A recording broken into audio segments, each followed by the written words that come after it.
Bonjour à tous. Il est temps de le débrancher. Zelensky devient complètement fou.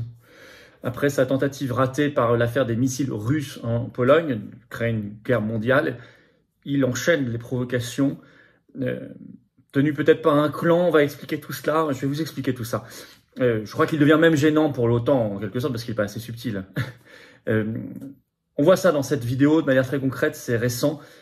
Il est vraiment pour l'intérêt des peuples et l'intérêt de la paix et l'intérêt de la France. Il faut, s'il vous plaît, partager ces informations parce que vous ne trouverez pas ces analyses dans les grands médias. Peut-être en vous abonnant à cette chaîne YouTube, le petit bouton en dessous, vous cliquez, s'abonner, c'est gratuit, c'est instantané bien sûr. Et je vous dis ça parce que le fonctionnement de YouTube fait que plus vous êtes abonné, plus les vidéos sont recommandées, proposées à des gens qui peut-être ne nous connaissent pas encore. Et c'est eux qu'il faut aller chercher, évidemment. Merci à ceux qui se sont abonnés récemment à la chaîne et à ceux qui vont le faire. Je vous attends. Vous le savez, dans le cadre de mon Tour de France de la Résistance, je suis ce jeudi 24 novembre à Pau, le soir. Il reste peut-être encore quelques places. N'hésitez pas à écrire à référent64, tout collé sans accent, @les-patriotes.fr. Je vais vous retrouver très nombreux pour cet événement, ce moment de combat, de convivialité, humain, chaleureux, patriotique, sympathique. Voilà, donc vous écrivez à référent64, @les-patriotes.fr pour ce jeudi 24 novembre, bien évidemment. Je vous attends. Je vous attends aux patriotes. Je vous attends avec vraiment impatience, avec joie, avec conviction, parce que je sais que vous avez envie de vous battre pour vous et les générations qui viennent. Et moi aussi, j'ai envie de me battre à vos côtés. Il y a des gens qui sont en train de franchir le pas parce qu'ils se disent, voilà, il faut y aller. C'est la politique avec un P majuscule. Ben, c'est tout à fait cela. Vous avez tout compris. Nos valeurs, c'est la paix, c'est la liberté, c'est la souveraineté, c'est le respect, c'est la dignité. C'est le patriotisme et c'est l'humanité. Ce sont des valeurs anti-oligarchiques, vous l'avez compris. Alors venez, ayez cette carte orange d'espérance avec nous. Le lien pour adhérer ou réadhérer, c'est-à-dire reprendre votre adhésion annuelle. Si vous avez adhéré il y a plus d'un an, pensez-y. C'est le premier lien sous la vidéo en description. Le lien pour adhérer ou réadhérer est également en commentaire épinglé. Dans les dernières secondes de cette vidéo, vous le trouverez en cliquant sur votre écran. Sous la vidéo en description, vous trouverez un deuxième lien juste en dessous pour faire un don de soutien aux patriotes. Je vous l'ai dit et redit, nous n'avons pas un centime de financement public cette année. Rien, pas d'aide des banques. Or, on fait, ça coûte cher. Il y a l'inflation. On ne peut pas faire s'il n'y a pas tout cela. Affiches, tracts, événements, manifestations, tout ce qui est, je pense, très utile pour réveiller et mobiliser le pays. Ben, on fait grâce à vous. Alors, c'est défiscalisé aux 2/3 de vos impôts, que ce soit les dons, les adhésions, les réadhésions. Pour les dons supérieurs à 500 €, on a ajouté quelques petits avantages sur le site, vous allez voir. Mais dans tous les cas, c'est utile, c'est vital. Et bravo de faire selon vos capacités. Bravo vraiment aux donateurs et aux réadhérents. Bienvenue aux nouveaux adhérents patriotes. Alors, Zelensky le fou, oui, je crois qu'on peut le dire, il faut le débrancher. Il est un obstacle à la paix aujourd'hui, il est un problème. Alors vous savez, après sa tentative ratée d'aller voir ma vidéo à ce sujet, du missile russe, entre guillemets, en Pologne, pour déclencher une troisième guerre mondiale il y a quelques jours, il en remet une couche. Il veut vraiment faire dégénérer ce conflit vers une guerre mondiale, et il le dit clairement, il devient un vrai problème. Alors, notamment avec ce qui est en train de se passer autour de la centrale nucléaire de Zaporijia en Ukraine, les 19 et 20 novembre, reprise des bombardements de la centrale. Alors, même si l'Ukraine dit c'est la Russie, elle dit ça depuis le mois d'août où ça a commencé, de moins en moins de monde y croit. Les experts de l'Agence internationale de l'énergie atomique, la IEA, sur place, n'ont jamais dit que c'était l'Ukraine, mais refusent de dire que c'est la Russie, donc bon, c'est qu'on n'a pas beaucoup de doutes. Et de toute façon, ça n'a pas de sens. Depuis début mars 2022, il y a 500 soldats russes qui contrôlent cette centrale. Donc, il n'y a aucune raison qu'ils bombardent leurs propres soldats.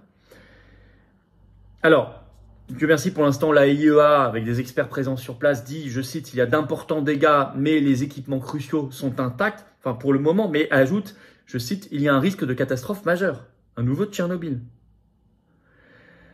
Et Zelensky profite de cette situation pour retenter d'impliquer directement l'OTAN sur le sol ukrainien. Et il sait que ça voudrait dire troisième guerre mondiale. Ainsi, ce 21 novembre, Volodymyr Zelensky a officiellement demandé à l'OTAN de garantir, je cite, la protection des centrales nucléaires ukrainiennes. C'est un propos, par exemple, rapporté par Midi Libre dans un article du 21 novembre. Ça, c'est une nouveauté chez lui, c'est une escalade. On va citer Raphaël Grossi, le directeur de l'Agence internationale de l'énergie atomique, qui dit, rapporté par Le Monde ce 21 novembre, « Quiconque tire des obus sur les centrales nucléaires de Zaporijia, sur la centrale nucléaire de Zaporijia, prend d'énormes risques et joue avec la vie de nombreuses personnes. » Et vous savez, vous avez presque un aveu d'Emmanuel Macron qui presque nous dit que c'est Zelensky qui fait le coup. Je me rapporte à une dépêche de l'agence France-Presse du 21 novembre. Le titre central de Zaporijia, l'appel urgent, c'est comme ça que Macron l'appelle, l'appel urgent de Macron à Zelensky. Je cite un extrait de la dépêche. Le chef d'État français a indiqué avoir évoqué avec son homologue ukrainien l'absolue nécessité d'assurer la sécurité de la centrale nucléaire. C'est presque avoué qu'il sermonne Zelensky pour ce qu'il fait lui. À cela s'ajoute un refus total de négociation. Or, seule la négociation mènera à la paix. Ainsi, on le sait par une dépêche de l'AFP de ce 20 novembre, Mikhailo Podolyak, qui est un conseiller de Zelensky, je cite le titre, juge bizarre les encouragements venus d'Occident à négocier avec la Russie. Il a fait ça dans une déclaration à l'AFP. Or, les demandes de négociation sont croissantes, notamment aux États-Unis. Vous savez qu'il se passe beaucoup de choses. Allez voir ma vidéo récente. Il y a des confrontations internes aux États-Unis. Il y a des demandes croissantes de paix. Je vais vous citer un extrait de cette dépêche de l'AFP. Je cite. Des médias américains ont récemment rapporté que certains hauts responsables commençaient à encourager l'Ukraine à envisager des pourparlers, ce que le président Volodymyr Zelensky a refusé jusqu'ici, sans retrait préalable des forces russes de tout le territoire ukrainien.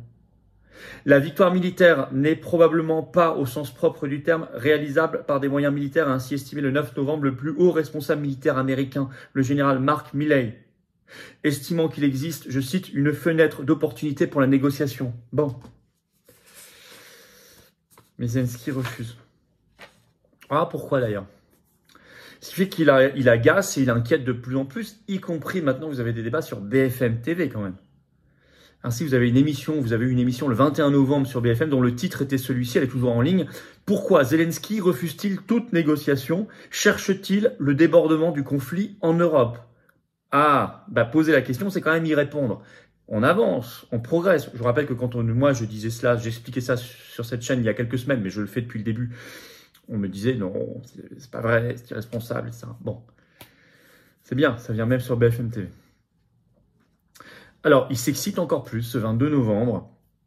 Ainsi, ce 22 novembre, le chef de la diplomatie ukrainienne, Dmytro Kuleba, a appelé, je cite, l'Union européenne à rejeter tout doute et à finaliser au plus vite un 9e paquet de sanctions contre la Russie. Alors, s'ils nous appellent à rejeter tout doute, c'est qu'ils savent qu'il y a des doutes. Bon. Mais ce 9e paquet de sanctions, et on peut compter sur Ursula von der Leyen pour aller en ce sens, malheureusement, mais c'est mettre de l'huile sur le feu encore plus. Et c'est contre-productif, ça se retourne contre nous à chaque fois. Et ça ne fait pas avancer d'un iota la paix.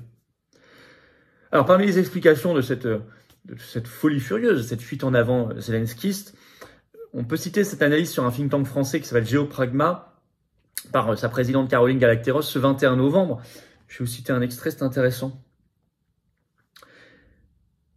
Que faire pour conduire le président ukrainien à rompre avec son jusqu'au boutisme suicidaire?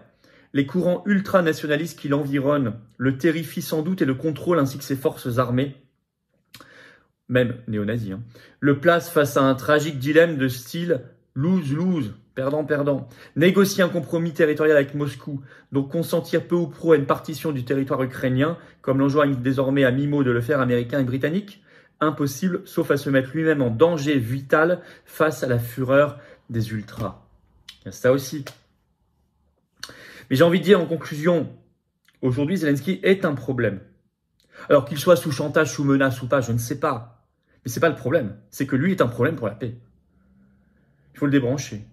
Il est même, je vais vous dire, devenu gênant pour l'OTAN et les États-Unis, qui le trouvent de moins en moins subtil. Or, eux veulent faire les choses subtilement contre la Russie pour leur agenda 2030, qu'ils n'ont pas du tout abandonné, bien évidemment. Attention, pas de naïveté là-dessus.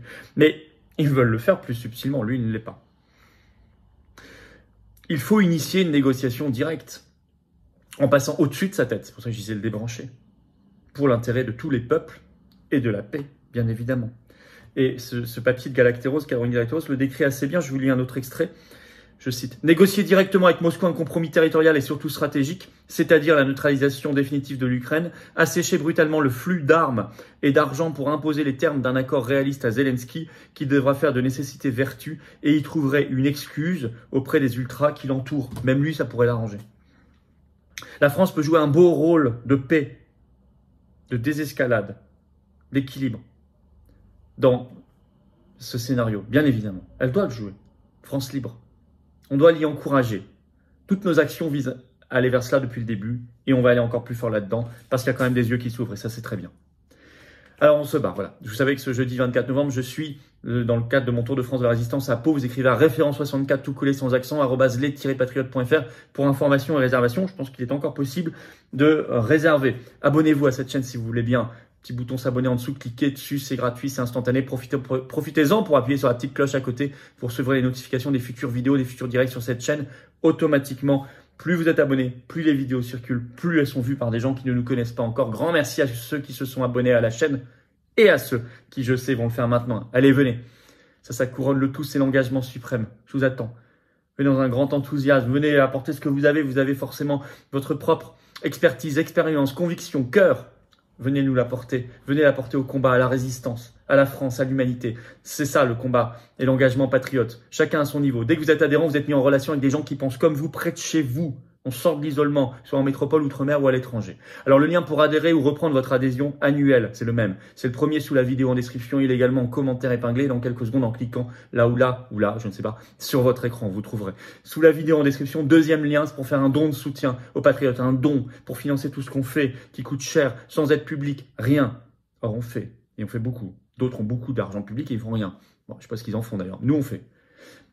Bravo. Donc, donateur, c'est défiscalisé aux 2/3 pour vous, comme l'adhésion, comme la réadhésion. Grand bravo et bienvenue aux nouveaux adhérents patriotes résistants et vive la France.